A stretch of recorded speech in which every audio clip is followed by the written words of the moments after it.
So apparently at this point, we're just trying to rack up the score to see how many potential crimes the Trump administration can commit in a single week. We have leaking classified documents. We have using non-government apparatuses for official communications and not preserving the records. Both of those things, of course, highly illegal. And thanks to Atlantic editor Jeffrey Goldberg releasing the full signal text for the world to see, we also have potential obstruction of justice and perjury to add to those lists. Not to mention, of course, the just gross negligence with the passwords, usernames, and cell phone numbers of Trump administration officials being released this week via these non-governmental communications. So yeah, lots of horrible, horrible things in just 1 week with this administration. Some of them are typically crimes like Hegseth, sending out this highly sensitive government information about government attacks. Releasing that to non-members of the military is typically a court-martial offense. Like, Hegseth should be going to jail, losing his military status for good, basically getting dishonorably discharged. And those are the penalties that typically go along with an offense of this caliber. But right now, Democrats in the Senate are hyper-focused on the perjury.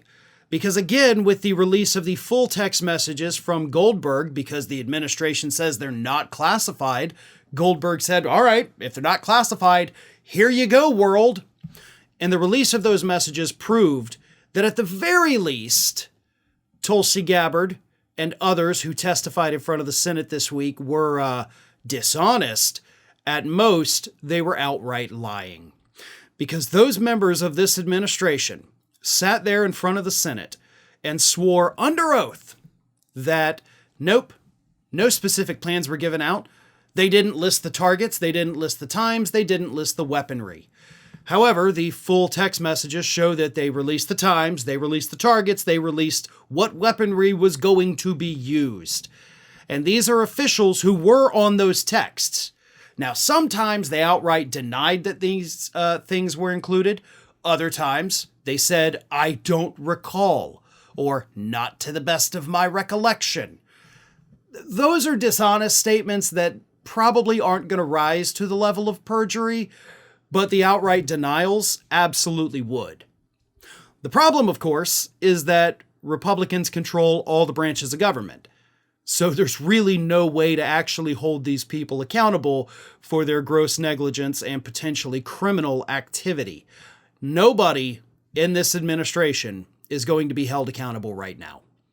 That is just the God's honest truth. It's not a pleasant truth, but it is a truth that we have to deal with. Does that mean we stop talking about it? Absolutely not. Does that mean we stop pushing it? Absolutely not.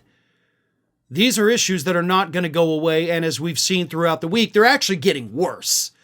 This cannot be swept under the rug. This has to be kept alive, because the public needs to understand the depth of incompetence and corruption taking place in this 2-month-old administration. That's what gets me about all this, right? We're not talking about people that have been there for several years. 2 months into the job, and this is what we're already seeing.